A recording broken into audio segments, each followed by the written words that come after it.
Umiikot hindi lamang gulong, kundi pati na ang diwa ng pagkakaisa habang matagumpay na isinagawa ng Ifugao Police Provincial Office ang isang makulay na fun bike activity bilang bahagi ng pagdiriwang ng ika-30 na Police Community Relations Month at pagpapatibay ng suporta ng PNP Wellness Program.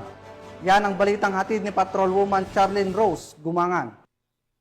Ay na idinaos ng Ifugao Police Provincial Office ang isang makabuluhang fun bike bilang bahagi ng pagdiriwang sa ika-30 Police Community Relation Month at bilang suporta sa PNP Wellness Program nito lamang Hulyo 2025. Ang naturang aktibidad ay pinangunahan ni Police Colonel Jeremias G. Oyawon, Provincial Director ng Ifugao Police Provincial Office, katuwang ang mga kalahok mula Ifugao State University, Ifugao Mountain Bikers, Batang Lagawe Cycle Team, at mga miyembro ng lokal na komunidad. Nagsimula ang rota sa Ifugao Police Provincial Office Ground pababa sa Ibulaw Bridge, papunta sa Barangay Hukab, Kiangan, at tumawid pabalik sa IPPO sa pamamagitan ng Barangay Kaba, Lagawi Road. Kinilala ng Ifugao Police Provincial Office at nagbigay ng mga token ang tatlong nangunang kalahok sa civilian category na sina Ginang Christine Henry T. Mission, BJD Boboban, at Pablito J. Tindungan Jr. Kinilala din ang tatlong nagwagi sa uniform category na sina Police Major Rodolfo T. Fatug, Police Executive Master Sergeant Marlon D. Abuan,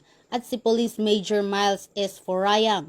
Bukod pa rito, isang espesyal na parangal ang ibinigay sa isang 76 taong gulang na nagtatapos, si Ginoong Alberto T. Lumawi, bilang pinakamatandang kalahok, habang kinilala din si Miss Trixie G. Pinkihan bilang top female finisher. Sa kanyang mensahe, pinahayag ni Police Colonel Oyawon ang kanyang taus-pusong pasasalamat sa lahat ng kalahok, lalo na sa mga miyembro ng mga komunidad na naglaan ng oras upang suportahan ang kaganapan. Ang mga aktibidad tulad nito ay hindi lamang nagtataguyod ng kalusugan at kagalingan, kundi pinapalakas din ang ugnayang nagbubukod sa atin. Ang aktibidad ay dinisenyo ng Ifugao PNP upang higit na mapatibay ang ugnayan ng pulisya, partners, stakeholders at komunidad. Mula dito sa bayan ng Lagawe, ako ang iyong PNN correspondent, Patrolwoman Charlene Rose Gumangan, alagad ng batas, tagataguyod ng balitang pulis.